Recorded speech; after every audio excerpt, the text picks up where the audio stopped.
Bienvenue dans cette nouvelle capsule. Alors si vous avez des ados ou que vous-même vous devez passer des examens, vous savez qu'il n'est pas toujours facile de rester serein pendant la phase de préparation. À la fin de cette vidéo, vous saurez comment faire pour étudier pour les examens. Alors nous savons tous ce que signifie étudier pour des examens. Dans la majorité des cas, c'est une période de stress puisque nous allons vers l'inconnu.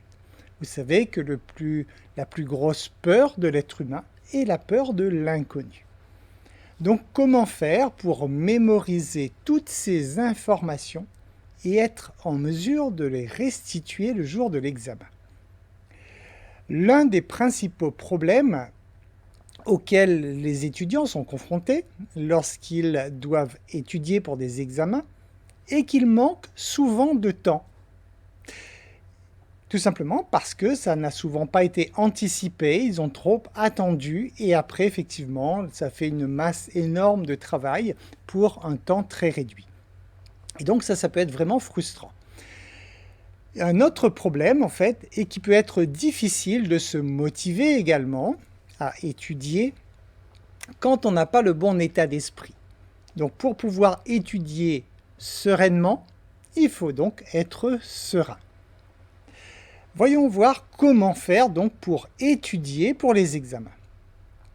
Alors concernant le jour de l'examen, certains ont essayé l'alcool ou la drogue pour réduire le stress. Alors peut-être que ça a fonctionné effectivement pour réduire le stress, mais par contre, pour ce qui est d'accéder aux informations qui ont été placées dans leur mémoire, ça c'est autre chose. Donc, on va dire que ce n'est pas la bonne option. En fait, pour bien étudier pour un examen, il n'y a pas de réponse unique pour bien étudier. La meilleure façon, en fait, dépend de votre style d'apprentissage et de vos préférences.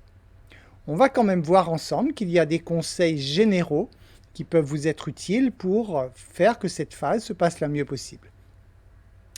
Tout d'abord, premier conseil, établissez un programme d'études et respectez-le, bien sûr. Un programme d'études, ça veut dire qu'il faut faire un planning du temps que vous allez vous accorder chaque jour pour étudier.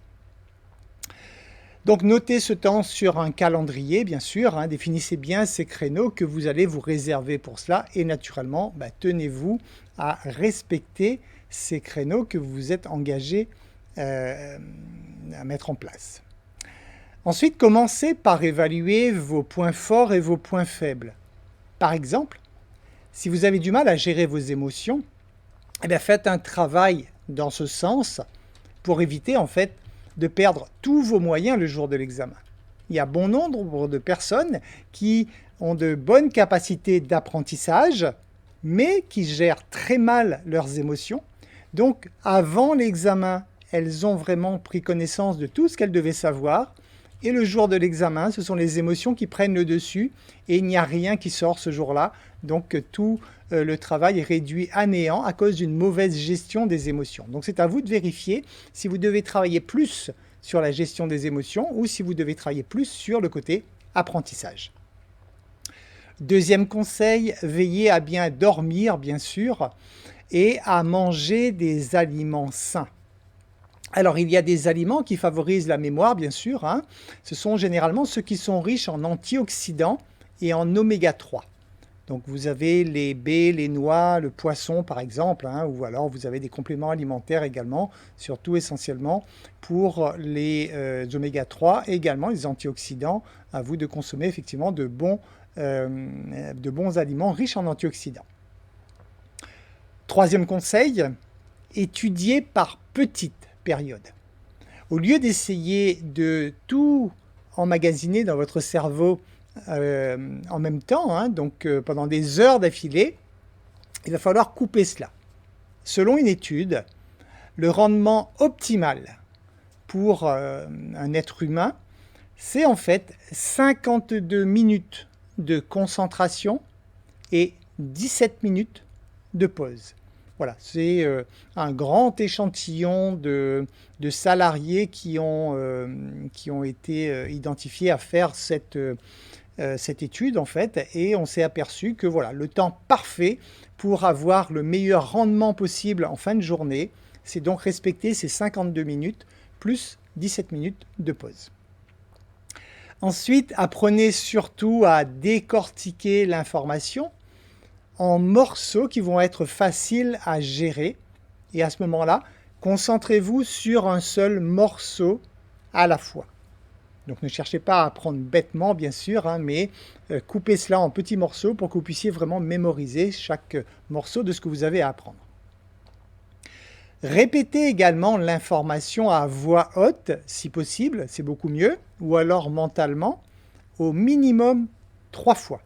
Hein, pour que vous puissiez mémoriser une information, il faut que cette information puisse être répétée au minimum 3 fois.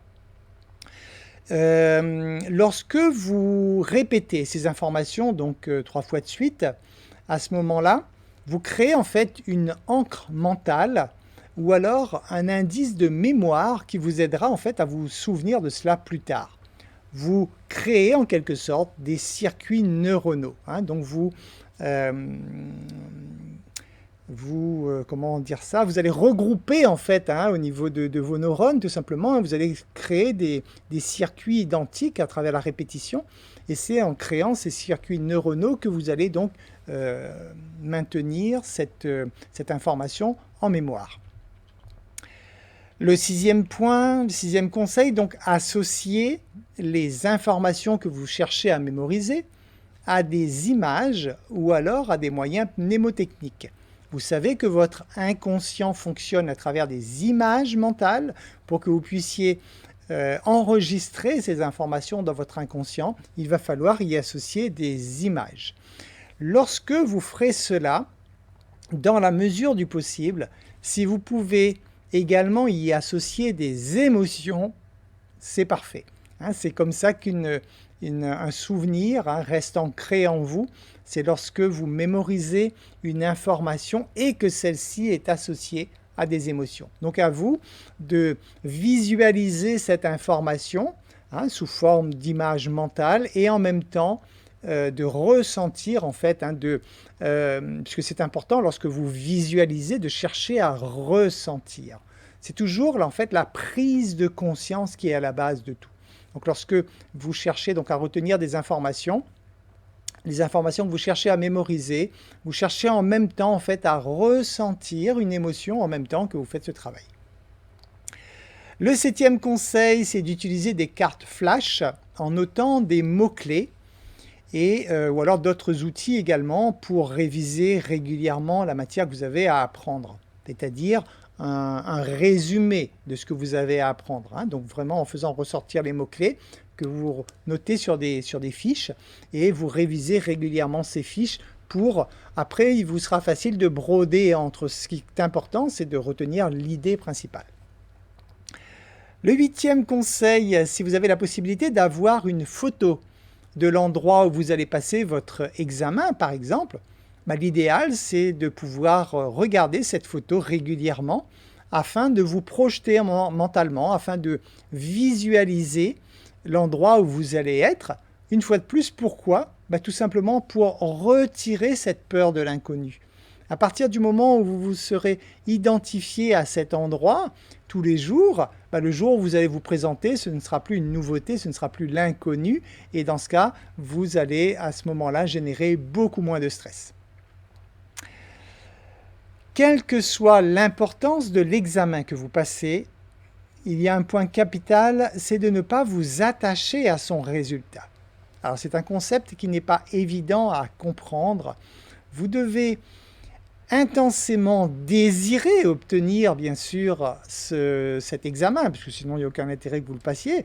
Donc vous devez vraiment désirer fortement, mais sans vous attacher au résultat. C'est-à-dire que vous devez vous dire « je donne le meilleur de moi-même pour y parvenir ». Par contre, si jamais je n'y parviens pas, écoute, la vie continue. Ça, c'est important. Parce que si vous êtes attaché au résultat, obligatoirement, vous allez générer des émotions négatives, vous allez générer du stress et vous allez perdre vos moyens tout simplement. Le 10e point, pensez à utiliser l'EFT, que vous trouvez donc naturellement sur Harmonitis, si jamais vous ne savez pas comment faire, cette technique de libération émotionnelle, pour vous aider bien sûr à vous maintenir dans un état émotionnel stable. Donc pendant toute la préparation, pensez à utiliser l'EFT. Si jamais en pensée vous vous projetez, vous vous voyez déjà en train de stresser ou de perdre vos moyens, vous faites votre séance d'EFT là-dessus pour évacuer toutes ces émotions négatives pour être vraiment serein le jour de l'examen.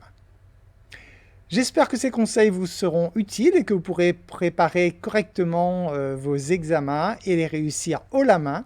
Je vous remercie pour votre écoute et je vous dis à très bientôt dans une nouvelle capsule.